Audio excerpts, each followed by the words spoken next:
माता की। कार्यक्रम में तो इतनी बड़ी संख्या है, राजस्थान के कोने कोने से सभी आए हैं, तो आवाज भी कोने कोने में जानी चाहिए। बोलिए भारत माता की, भारत माता की। आज के इस अखिल भारतीय राष्ट्रीय शैक्षिक महासंघ के 62वें प्रांतीय अधिवेशन के अवसर पर मंच पर विराजमान मेरी कैबिनेट में मेरे साथी, प्रदेश के उप मुख्यमंत्री, उच्च शिक्षा मंत्री भाई प्रेमचंद जी बैरवा साहब, जिन्होंने आपके सामने उच्च शिक्षा के बारे में अपनी बात रखी। राष्ट्रीय अध्यक्ष अखिल भारतीय राष्ट्रीय शैक्षिक महासंघ के भाई जेपी सिंघल साहब, प्रदेश के अध्यक्ष दीपक कुमार शर्मा जी, प्रदेश के महामंत्री सुशील कुमार बिस्सू जी, इस कार्यक्रम के आयोजक सम्मानीय कमल मिश्रा जी, इस सभागार में उपस्थित हमारे आरएसएस के क्षेत्रीय प्रचारक सम्मानीय निम्मा राम जी भाई साहब, हमारे शिक्षक संघ के राष्ट्रीय संगठन मंत्री महेंद्र कपूर जी, प्रदेश संगठन मंत्री घनश्याम जी, माननीय नारायण लाल जी गुप्ता साहब, श्रीमान कैलाश जी सोडानी साहब, अल्पना कटेवा जी, अनिल राय जी, अनिल शुक्ला जी, निवर्तमान कुलपति बीएल चौधरी जी, भागीरथ जी, अशोक शर्मा जी और इस सभागार में बैठे सभी इस शैक्षिक महासम्मेलन के सभी पदाधिकारी और दूर दराज राजस्थान के हर जिले हर कोने से आए सभी मेरे प्रोफेसर बंधुओं, भगिनियों और सब मेरे प्यारे साथियों। निश्चित रूप से शिक्षा के क्षेत्र में वरिष्ठ मनीषीगण एवं आदरणीय शिक्षकगण सभी को मेरा नमस्कार। आज मुझे अखिल भारतीय राष्ट्रीय शैक्षिक महासंघ के प्रदेश अधिवेशन में आप सबके बीच उपस्थित होने का सौभाग्य मिला है, इसके लिए मैं आप सभी का आभार व्यक्त करता हूं। आप देश के भविष्य यानी कि विद्यार्थियों को तैयार करते हैं। शिक्षकों की भूमिका विद्यार्थियों को महज अक्षर ज्ञान देने तक सीमित नहीं, बल्कि वे देश के भविष्य को आने वाली चुनौतियों से निपटना भी सिखाते हैं। आप वही लोग हैं जो भावी पीढ़ी को दिशा देने का काम करते हैं, उनका चरित्र निर्माण का काम करते हैं, उन्हें राष्ट्र के लिए समर्पित और सक्षम और सफल नागरिक बनाने का काम करते हैं। भारतीय संस्कृति में गुरु शिष्य की महान परंपरा रही है। शिक्षक इस परंपरा की खूबियों को आत्मसात कर विद्यार्थियों में अच्छे गुण का विकास करते हैं। गुरु और शिष्य का रिश्ता इसलिए आत्मीय का है, इसलिए ये दुआ के माध्यम से मैं कहना चाहता हूं, गुरु कुमार शिष्य कुंभ है, गड़ गड़ काढ़े खोट, अंतर हाथ सहार दे, बाहर बाहे चोट। तो गुरु का जो उद्देश्य है वो जिस तरह से एक कुंभकार अपने मटके को एक विशाल रूप देता है, एक आकार देता है, वो ऊपर से चोट मारता है लेकिन अंदर सहारा भी रखता है कि कहीं उसमें परेशानी नहीं हो जाए। तो इस तरह से हमारे सभी गुरुओं का काम है कि शिक्षा के क्षेत्र में अपना काम करना। गुरु की जीवन में बड़ी महिमा है। गुरु व्यक्ति के अंधेरे में जीवन में प्रकाश बढ़ता है। जीवन में गुरु का इतना बड़ा योगदान जिसे बयां करना संभव नहीं होता है। जैसा कहा है, सब धरती कागज करूं, लिखनी सब बन रहा है, सात समुद्र की मस करूं, गुण गुरु गुण लिखा ना जाए। और ये कहावत ऐसे ही नहीं है, ये वास्तविकता है। आज हम सभी आप यहां बैठे हैं तो हमारे ऊपर भी किसी न किसी गुरु की कृपा है। हमको भी उस गुरु ने चलना सिखाया है, गुरु ने मार्ग दिखाया है। भारतीय संस्कृति में गुरु का स्थान ईश्वर से भी ऊपर माना जाता है। मैं आपसे इस अखिल भारतीय राष्ट्रीय शैक्षिक महासंघ में भारतीय से ओतप्रोत संगठन है, शैक्षिक एवं सामाजिक जगत में सांस्कृतिक राष्ट्रवाद के विचार को स्थापित करने का काम कर रहा है।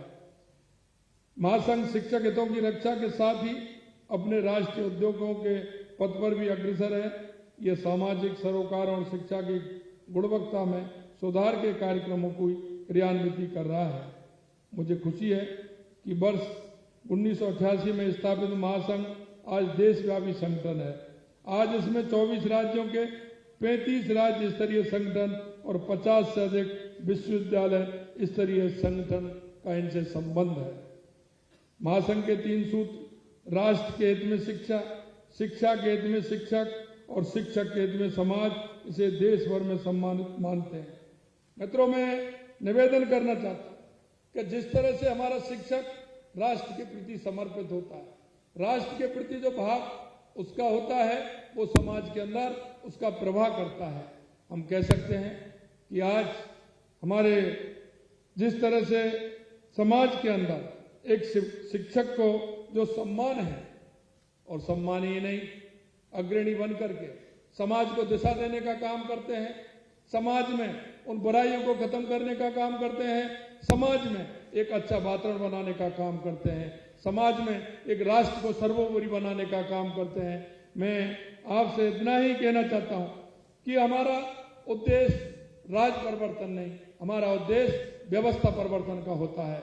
जिस व्यवस्था से हम आगे हमारे राष्ट्र को गति दे सकें, राष्ट्र को आगे बढ़ा सकें। मैं इतना ही कहना चाहता हूं।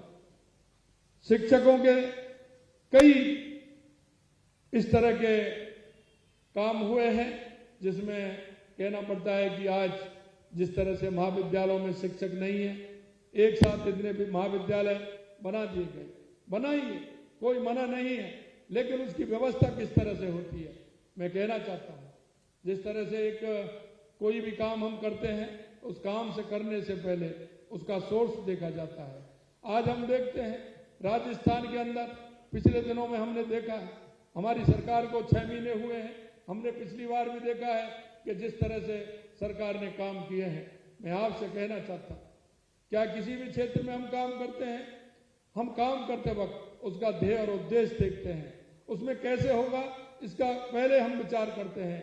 अब यहाँ मैंने देखा जिस तरह से राजस्थान के अंदर काम हुआ है, आज लोग कहते हैं बिजली की समस्या है। मैं कहना चाहता हूँ, जिस तरह से पूर्व सरकार ने काम किया है, 90,000 करोड़ रुपए से ज्यादा हमें जिस तरह से घाटा दिया है, और यही नहीं, आप देखेंगे तो विचार करेंगे तो आपके मन में वह बात आएगी। मैं ये सारी बातें आपसे इसलिए कहना चाहता हूँ, ये महाविद्यालय क्षेत्र में ही नहीं हुआ, ये हर क्षेत्र में उन्होंने करने का काम किया है। जिस तरह से आपने देखा बिजली के क्षेत्र में भी किया, और यही नहीं, बिजली के क्षेत्र में अगस्त सितंबर के महीने में जब 4 रुपए यूनिट बिजली थी तो हमने उधारी की बिजली ली और उनका समझौता किया, मई, जून और जुलाई के महीने में हम आपको बिजली वापस करेंगे। आज हमको 1.67 लाख यूनिट बिजली हर दिन हमको देनी पड़ रही है, क्योंकि वो हमारी उधारी की बिजली है, उसका समझौता है, इसलिए हमें ये काम करना पड़ रहा है। बिजली के क्षेत्र में एक भी उत्पादन इकाई उन्होंने 5 साल के अंदर नहीं लगाई। हमारी सरकार आते ही हमने 1,65,000 करोड़ रुपए का एक काम किया, 65,000 करोड़ रुपए का एक समझौता किया। आने वाले समय में निश्चित रूप से 1.5 साल और 2 साल के अंदर हम बिजली के क्षेत्र में हमारे राजस्थान को आत्मनिर्भर राजस्थान बनाने का काम करेंगे। यही नहीं मित्रों, मैं आपसे इसलिए कहना चाहता कि आप महाविद्यालयों के बारे में ही चर्चा कर रहे हैं, क्योंकि यहाँ शिक्षक नहीं है, प्रोफेसर नहीं है, वहां विद्यालय खोल दिए। जैसा मेरे को बता रहे थे महामंत्री जी, 11, 15 और 20 की संख्या है। क्या स्थिति होगी? हमारा शैक्षिक वातावरण कैसे बनेगा? हमारा राजस्थान का विकास कैसे होगा? आने वाली पीढ़ी हमारी किस तरह से मजबूत बनेगी? मैं कहना चाहता हूँ, इसी तरह से JJM में जिस तरह का काम हुआ है, आज आप देख रहे हैं कुछ गाँव से भी हमारे भाई आए हैं। मैं कहना चाहता हूँ कि उन्होंने जो पानी का स्रोत होता है, सबसे पहले पानी की व्यवस्था गांव में करने के लिए, शहर में, कस्बे में करने के लिए पहले पानी का सोर्स देखा जाता है, और पानी के सोर्स के माध्यम से हम कहां पानी दे सकते हैं, उससे आगे योजना चलती है। लेकिन मुझे कहने में बड़ी वो आती है कि जिस तरह से पिछली सरकार ने पानी का सोर्स नहीं है, पानी का सोर्स नहीं है, लेकिन पानी की टंकी बना दी। अरे पानी की टंकी बना दी, पानी कैसे जाएगा? इसी तरह से उन्होंने गांव में वो सड़क खोद करके डाल दी, पाइपलाइन डाल दी, लेकिन अब पानी का सोर्स नहीं है तो पानी वहां कैसे जाएगा? जो काम पहले होना चाहिए था वो बाद में अभी तक नहीं हुआ, और जो काम बाद में होना चाहिए था वो पहले कर दिया। इसका ध्येय समझ रहे होंगे, इसकी नीयत समझ रहे होंगे, इसकी मानसिकता भी आपके ध्यान में आ रही होगी। इसलिए मैं आपसे कहना चाहता हूं, इस राष्ट्र को आगे बढ़ाने के लिए हम एक सच्चे नागरिक के नाते हमें वो काम करने चाहिए जिसमें हमारे राज्य का हित हो, हमारे समाज का हित हो, हमारे राष्ट्र का हित हो। मैं कहना चाहता हूं आपसे, आज जिस तरह की भयावह स्थिति चल रही है, हम एक नागरिक होने के नाते हमें देखना होगा आज हमारी पर्यावरण की स्थिति क्या है। आज हमारी नदियां सूखती जा रही हैं, आज हमारे पहाड़ छोटे होते जा रहे हैं, आज हमारे पर्यावरण की स्थिति जैसे हो रही है। हमारी संस्कृति पर अगर हम विचार करेंगे तो निश्चित रूप से कुछ ना कुछ उसमें से पाएंगे।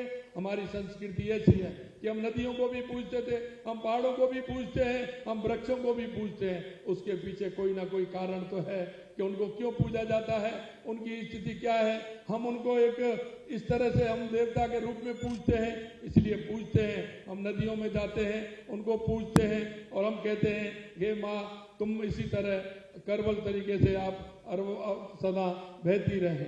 हम वृक्षों को इसलिए पूजते हैं कि हमारी पर्यावरण की स्थिति बनाते हैं।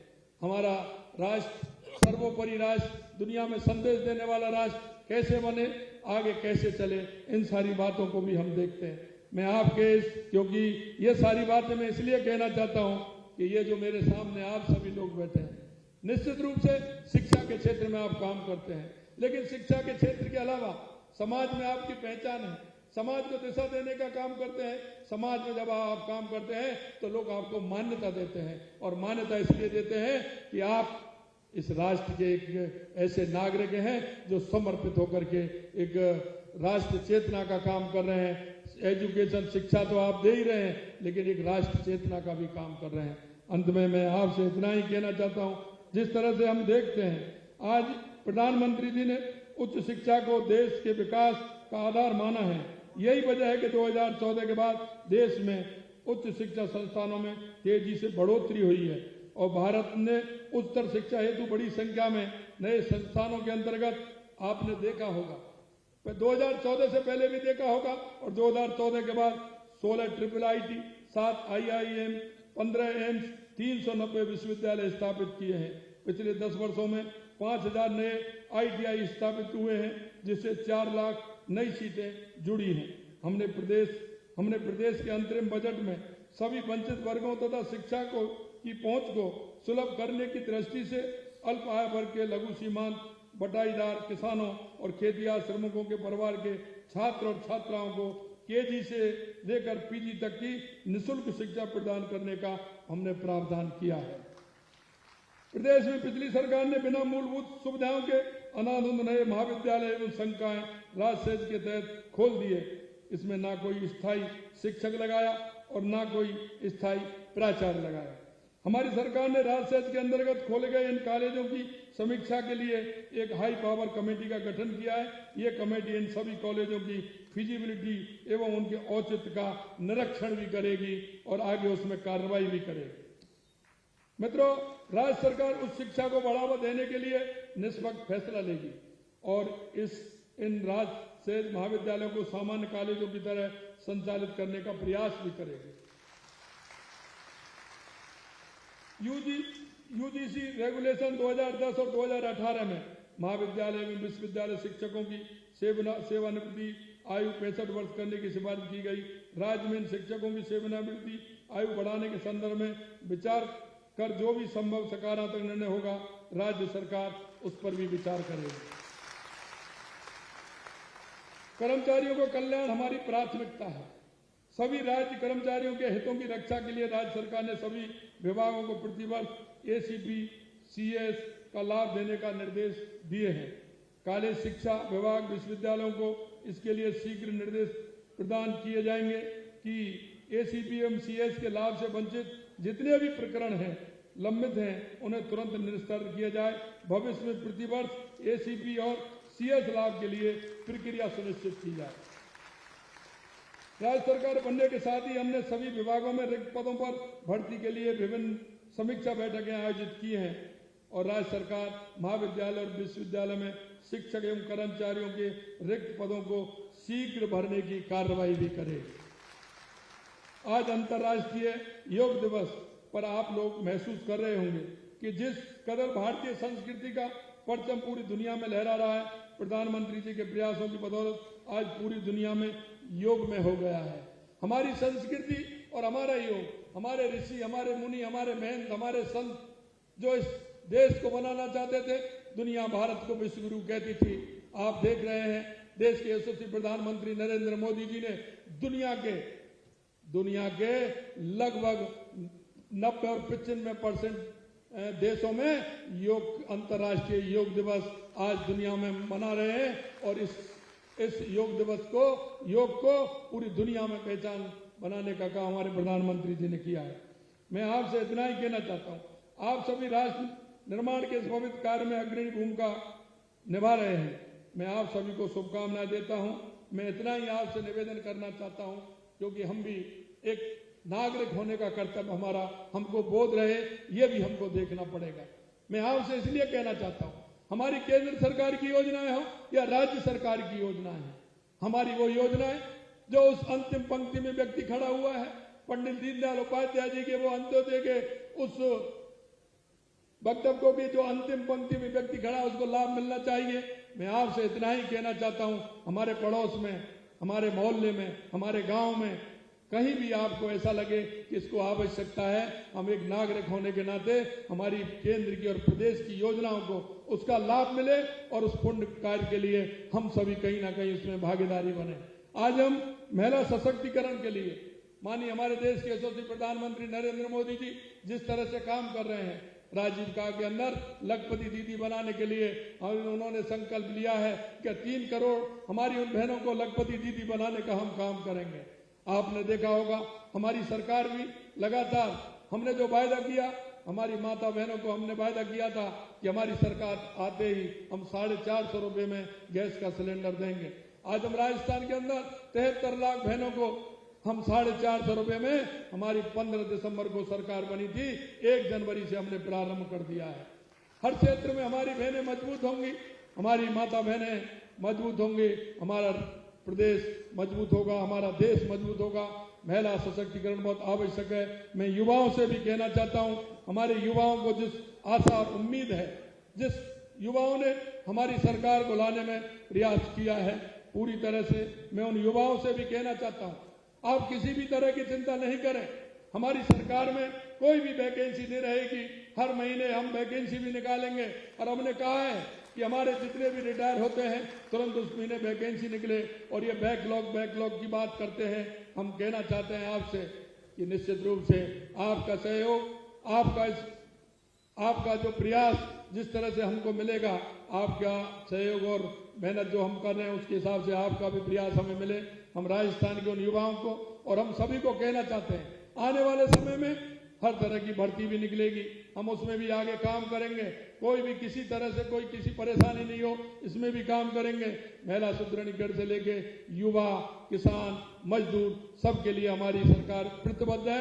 आने वाला समय निश्चित रूप से राजस्थान को विकसित राजस्थान और भारत को विकसित राष्ट्र बनाने की जो माननीय देश के यशस्वी प्रधानमंत्री नरेंद्र मोदी जी की जो कल्पना है, निश्चित रूप से आपके सहयोग से हम उसको पूरा करने में पूरा प्रयास करेंगे।